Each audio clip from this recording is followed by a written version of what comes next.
이야, 모짜르트! 저 높이 솟은 건물이랑 전광판들 좀 보라고. 우리가 살던 빈과는 정말 달라. 그렇지? 드보르자크가 왜 뉴욕을 보고 영감이 떠올랐는지 알 것 같지 않아? 캬, 나도 그 친구 생각했는데 말이야. 뉴욕에 와보니 왜 신세계 교향곡을 작곡했는지 알만하다니까. 이것이 신세계구나.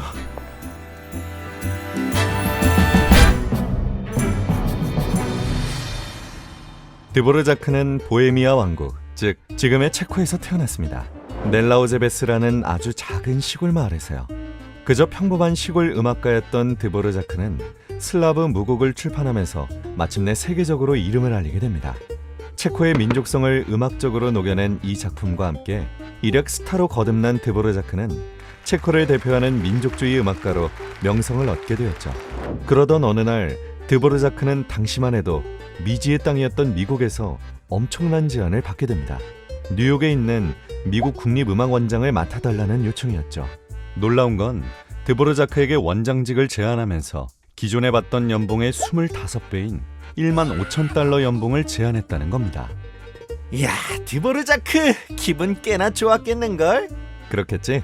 당시 미국은 자신들만의 음악적 정체성을 찾기 위해 고군분투하고 있었습니다. 뉴욕 필하모닉 오케스트라 같은 훌륭한 악단을 가지고 있긴 했지만 그들이 연주하고 있는 음악은 어쩔 수 없이 유럽인들의 음악이었으니까요. 그때 당시 미국에서는 서양 음악 역사의 진원지라고 할 수 있는 유럽의 음악가가 반드시 필요하다고 판단했던 거죠. 그렇다는 건 거금을 들여서라도 유럽의 음악가인 드보르자크를 꼭 데려오고 싶었겠네. 그렇지. 그렇지만 마냥 좋지만도 않았을 거야. 드보르자크에겐 자녀가 6명이 있었는데 그때 상황상 첫째 아이와 둘째 아이만 함께 할 수 있었거든요. 결국 내 아이들은 고향 땅에 두고 아내와 두 아이하고만 미국으로 갔으니까 작곡가로서 인정받는 것에 대한 기쁨과 아이들과 멀어진 상실감 같은 걸 동시에 느끼지 않았을까 싶어요. 그런 내막이 있는 줄은 몰랐네. 드보르자크 9번 교향곡이 좀 처연한 느낌이 들기도 하던데. 9번 교향곡은 자타공인 드보르자크가 작곡한 가장 성공적인 음악이죠. 이 곡은 지금의 청중들에게 사랑받는 것만큼이나 처음 연주되었을 때도 커다란 환호를 받았어요. 그랬을 것 같지 않나요? 다른 거 다 차치하고라도 일단 음악이 좋잖아요. 이를테면 사악장을 떠올려 보세요. 처음에 현악기들이 저음부에서 반음을 여러 번 강하게 반복해서 들려주는 부분, 그리고 곧이어서 등장하는 관악기의 웅장한 선율. 콜럼버스가 죽을 때까지 인도라고 착각했던 바로 그 땅, 아메리카 대륙을 발견했을 때 그 감격과 존율이 고스란히 전달되는 것만 같잖아요. 그래, 맞아. 어찌나 장엄하고 긴장감을 불러일으키는지 스티븐 스필버그 영화 조스에도 나오잖아. 존 윌리엄스가 작곡한 조스 OST 말하는 거야? 비슷하긴 한데 완전히 다른 음악이야. 뭐 시작 부분이 비슷한 건 인정. 두 음악 모두 반음으로 된 모티브를 반복적으로 들려줘서 그 둘 사이에 어떤 관계가 있을 거라 생각하지만 사실상 두 음악의 별다른 연관성은 없다고 알려져 있어. 난 정말로 조스에 나오는 음악이 드보르자크의 음악에서 나온 건 줄 알았는데 아니었구나. 그런데 말이야, 이 교향곡에는 왜 신세계로부터라는 제목이 붙은 걸까? 백화점을 의미하는 건가? 그럴 리가. 드보르자크는 이 작품을 완성하고 나서 스스로 악보 첫 페이지에 신세계로부터라는 제목을 붙였다고 알려져 있어요. 베토벤의 운명처럼 작곡가가 직접 제목을 붙이지 않는 경우도 있지만 이 곡은 다른 경우였죠. 재밌는 사실은 드보르자크가 붙인 이 제목 때문에 음악가들 사이에서는 꽤 오랫동안 논쟁이 있었다는 겁니다. 사람들은 신세계로부터라는 제목의 신세계가 미국을 암시하는 것이고 또 이 작품에 흑인 음악을 연상시키는 선율들이 나타난다는 점들을 들면서 이 음악이 미국에 관한 음악이라고 주장했답니다. 실제로 드보르자크도 원주민들의 음악에 깊은 관심을 보였고요. 그렇지만 여러 인터뷰에서 드보르자크는 이 음악에 미국적인 냄새가 나는 건 알겠지만 그럼에도 100% 체코 음악이라고 주장했답니다. 고향 사람들은 딱 들으면 바로 알 거라면서요. 드보르자크의 의견에 공감하기 어려운걸. 드보르자크가 미국에 갔을 때 토착민들의 음악에 그렇게 관심을 보였다던데. 맞아. 특히 드보르자크는 이 신세계 교향곡을 작곡할 때 아메리카 땅의 흑인과 원주민 음악에 심취해 있었습니다. 적극적으로 연구하기도 했고요. 실제로 1악장 제15에 나오는 제2주제는 원래 있던 원주민들의 선율과 정말로 비슷해요. 드보르자크의 1악장을 들어보세요.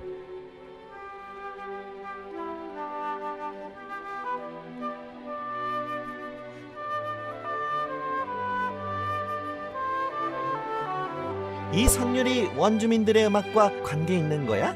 그 음악을 그대로 인용하지는 않았지만 그것과 비슷한 정취를 풍기는 선율을 작곡했으니까 그렇다고 보는 거지. 여러분도 한번 들어보세요. 이 음악과 어딘지 비슷하지 않나요? Swing low, sweet chariot, coming far to carry me home. Swing low, sweet chariot, coming far to carry me home. 오, 정말 비슷한 느낌이 드네. 그런데 드보르자크는 왜 원주민들의 음악을 이 교향곡에 담아내려고 한 걸까? 드보르자크가 기본적으로 민요와 민속음악에 관심이 많았다는 걸 생각하면 어쩌면 아주 자연스러운 일이었는지도 몰라요. 미국이라는 새로운 땅의 토착민의 음악을 교향곡의 재료로 삼은 것이죠. 게다가 드보르자크는 거액의 연봉과 함께 미국 국립음악원장직을 맡았던 만큼 미국 음악의 미래에 자그마한 기여라도 해야 한다는 사명도 있었을 거고요. 토착민들의 음악을 미국 음악의 중요한 부분이라고 생각한 거구나. 그럴 거야. 아마 드보르자크는 나중에 그 땅을 차지한 유럽인들이 아니라 원래 그 땅의 주인인 원주민들의 음악에서 미국 음악의 뿌리를 찾을 수 있을 거라고 생각했을 거예요. 물론 백인들 사이에서는 흑인과 원주민들의 음악이 어떻게 미국 음악을 대표할 수 있느냐는 불만도 있었지만요. 미국 땅을 차지한 백인들에게 그들은 노예에 불과했으니까요. 인정하기 어려웠겠죠. 이 뭔 개소리야? 그럼에도 드보르자크는 정말로 원주민들의 음악이 미국 음악의 미래를 보장할 것이라고 여겼죠. 이런 내막을 알게 되니까 이 음악이 더 재밌어지는 것 같아. 그런데 드보르자크가 표현한 신세계가 미국에 관한 음악이 아니라 100% 체코 음악이라고 했다면서? 도대체 뭐가 맞는 거야? 혼란스럽지? 그렇지만 드보르자크가 민족주의 음악가라는 점을 생각하면 간단해. 여러분도 한번 생각해보세요. 당시 유럽 음악계에서는 브람스나 바그너가 가장 큰 인기를 누리고 있었고 독일 음악이 유럽 음악의 중심을 차지하던 때죠. 그런데 드보르자크는 그런 독일 음악 유행과는 조금 다르게 보헤미아의 민속 선율을 깊이 연구하고 자신의 음악에 성공적으로 녹여낸 사람입니다. 다른 나라의 작곡가들과 다르게 기본적으로 민속 음악에 관심이 많았다는 거죠. 그러니 독일 음악가들에게 드보르자크의 음악은 정말 신선했을 겁니다. 민속 선율을 서양 음악 어법 안에 끌어들인 그 작품은 아마 음악의 신세계처럼 느껴졌을지도 모르죠.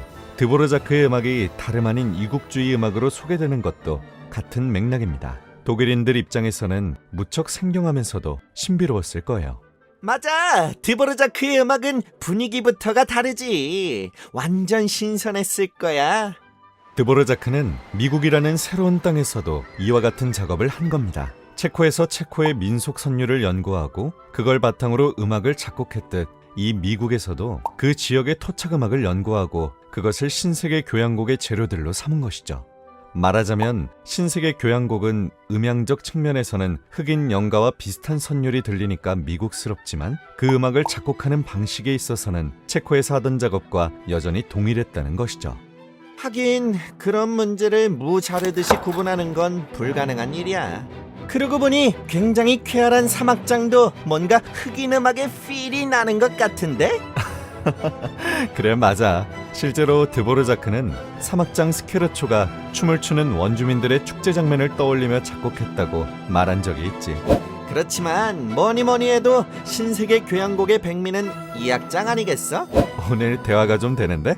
여러분, 이 악장이 처음 시작할 때 나오는 관악기의 화음을 떠올려 보세요. 뭔가 신비로우면서도 당장이라도 무슨 일이 벌어질 것만 같은 느낌이 드는 것 같죠?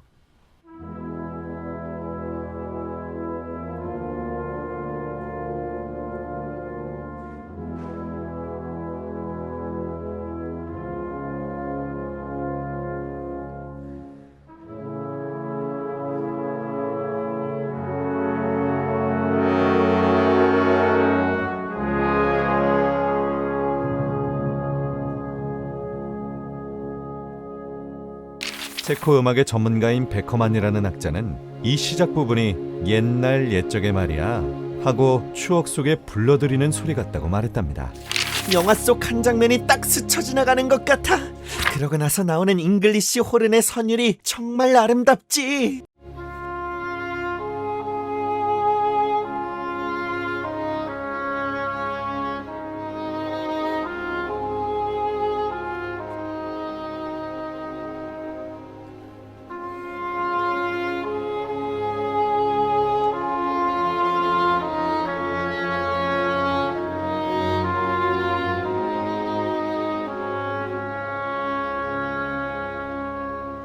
맞아.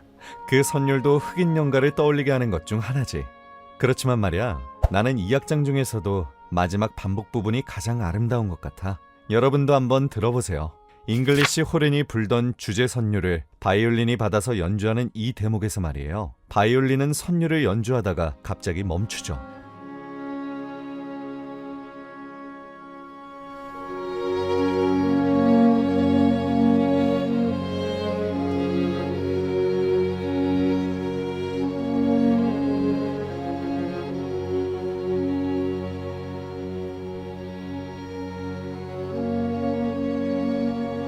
그러다가 다시 연주하고 또다시 멈춥니다.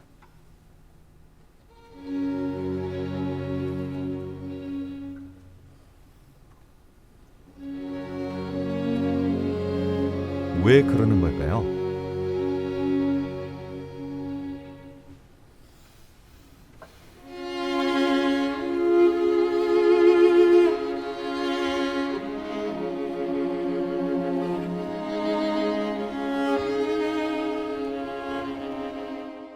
노래를 부르면서 울먹이는 모습을 묘사한 것이 아닐까요? 어린아이들이 울먹거리며 말하는 모습을 떠올려보세요. 훌쩍이느라 말이 자꾸 끊어지게 되죠.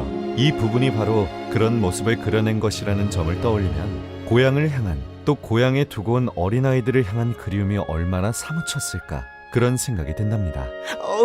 난 벌써 눈물이 나려고 그래. 드보르자크는 그런 마음을 이렇게 아름다운 음악으로 완성한 거지.